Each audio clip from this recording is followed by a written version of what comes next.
Hello everyone. I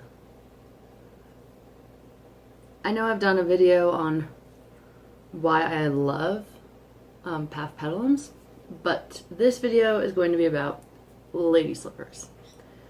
Oh, what are lady slippers? Well, lady slippers are plants that look like they have a pouch that looks kind of like a little slipper. And my understanding is there are three types of lady slippers, or plant families that make up what we call lady slippers. And those plants are Paphipetalums, Fragopediums, and Cryopedium. Cryopediums? Let me see. I'm gonna get my little friend here to help me say it.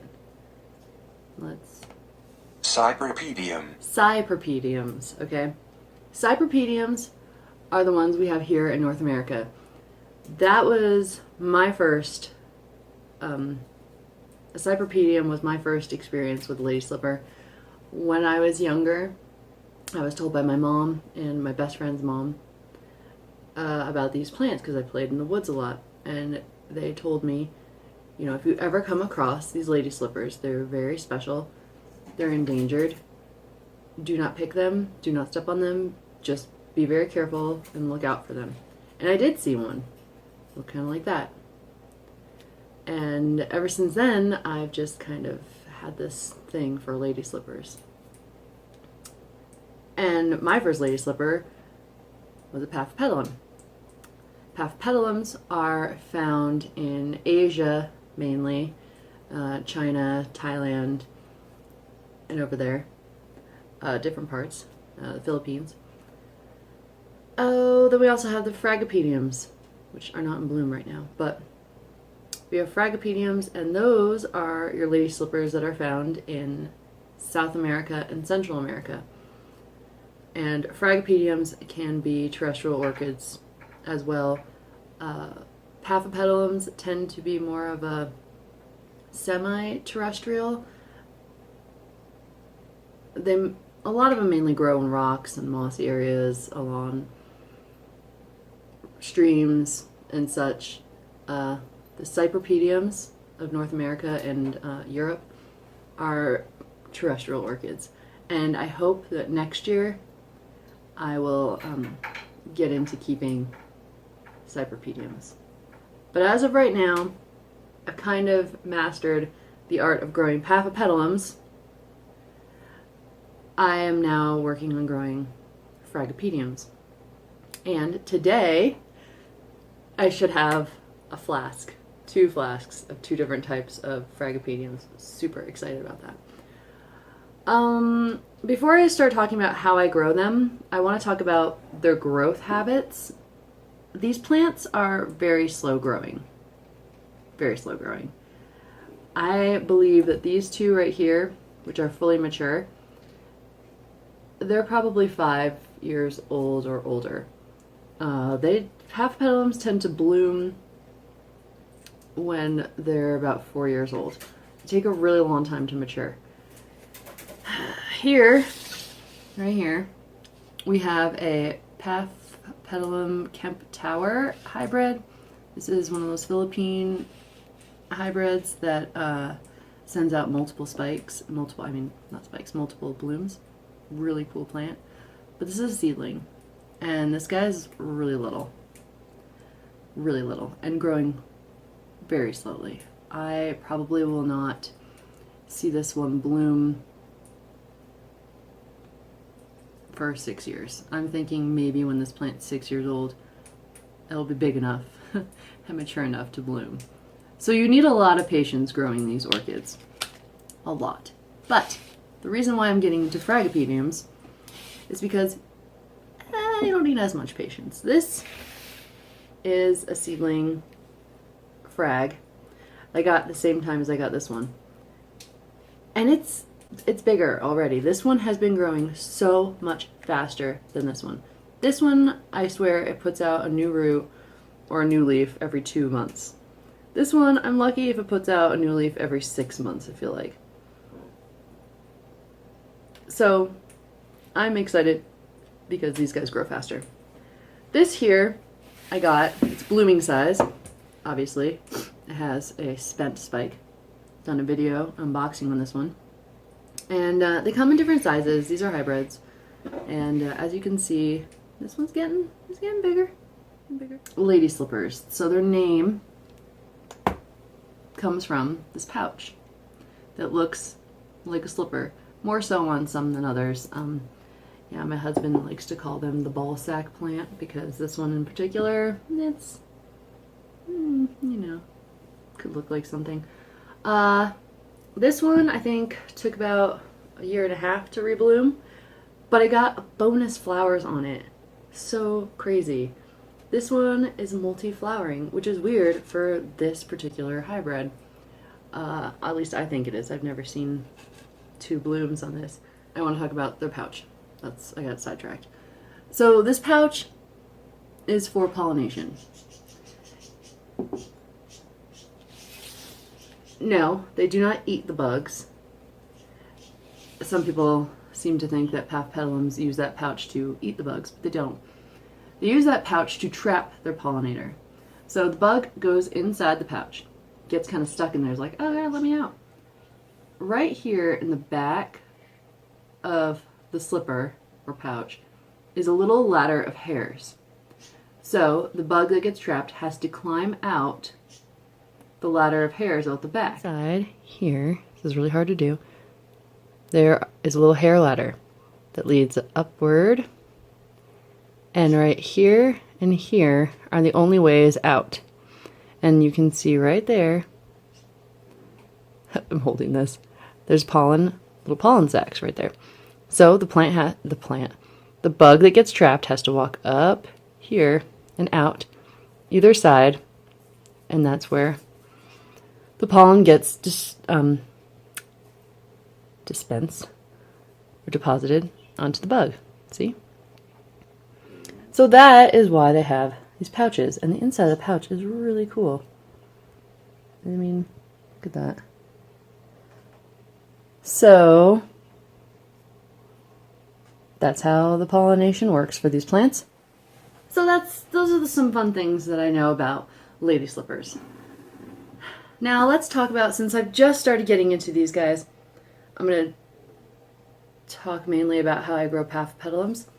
But with the fragopediums and the pathpetalums, their care is similar. These plants do not like to get too hot.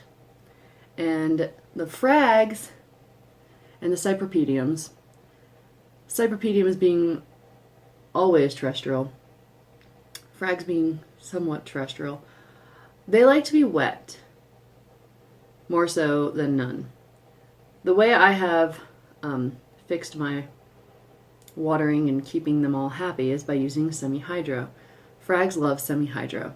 It keeps their roots cool, and it keeps their roots in a very nice humid environment. I actually have, I got some roots growing into the reservoir down there. Can you see those down there? So these guys really like staying wet. I'd say wet, especially when they're growing a lot. So I keep these guys in semi-hydro, and I think these guys could even work in a full hydro setup actually, but semi-hydro works really well for them, and that's what I do. And I do for these guys too. I am growing these in, and there's a beautiful root right there. Their roots are a bit brittle, and they have hair on them, just like how their spikes have these little hairs on the spikes. Their roots also have little hairs on them, and the roots are brown, just naturally. Unless they have new growth tips will be white. You see that there? Growing them in semi-hydro allows me to keep them moist but not let them rot. Now, I did kind of killed a pathpetalum that was in a bark media because I was under the impression that paphpetalums needed to be wet more so than dry, but really paphpetalums do need to dry out a little bit if you're growing them in a conventional medium. Fragopediums don't need to dry out, but paphpetalums will like a little dry out time. But growing them in semi-hydro, you know, they still stay moist, but I will let the reservoir get really low, and they're okay. So now let's talk about how growing them. That kind of covers water. I water these guys once a week, and I just do what I do for all of my semi-hydro plants. I just flush them.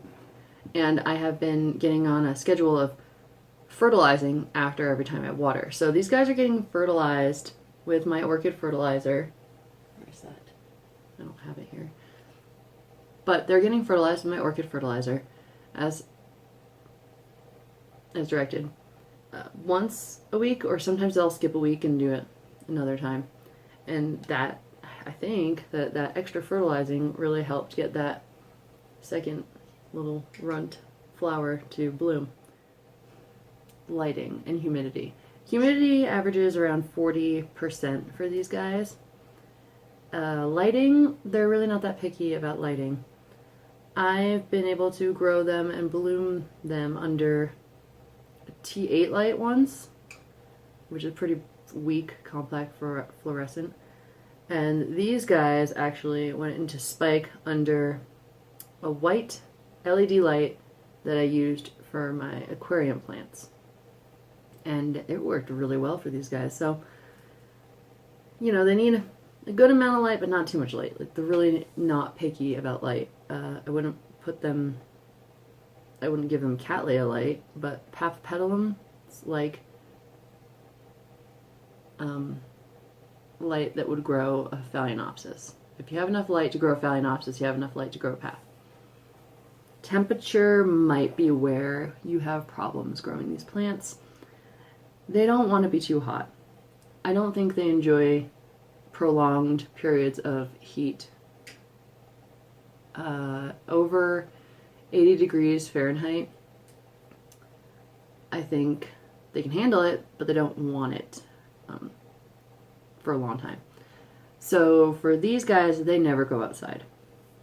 My lady slippers do not go outside. They stay inside during all year round, growing under lights all year round. And that works because the temperatures, so my winter temperatures are cool. I have cold winters here in Tahoe, where my house will be maybe 70 degrees in the grow space because of the lights. And then at night it will drop down into around 55 sometimes. So they're seeing a good drop. But I mean, the temperatures could be 68 all day long and then drop down into the 50s. That's during the winter time. Summertime right now, they're in the 70s, and they saw a little bit of 80-degree weather, but mainly they're staying in the 70s, and then at night it drops down into the mid-60s. Fahrenheit we're talking about here, because I'm in America, and I use that backwards metric system. So anyways, yeah, temperature, I think, is what is going to hold some people back from being able to grow these guys successfully. Because besides that, they're not picky about light, and they're, some can be picky about water. Frags are known to need good quality water. They need it, like, pure rainwater would work really well for them. But where I live, my total dissolved solids out of the tap are about 40 parts per million. And that's pretty good. So I just use my tap water because I have good tap water. And it's fine. It works great for them. No complaints, right? No complaints, right? Yeah, I think that covers growing paphpetalums. And stay tuned to see my Fragopedium babies, which should be here in maybe an hour. So excited. Alright. Well, that's how I grow my paphs. under lights, inside, intermediate temperatures. Keep them moist. So, thanks for watching. Bye.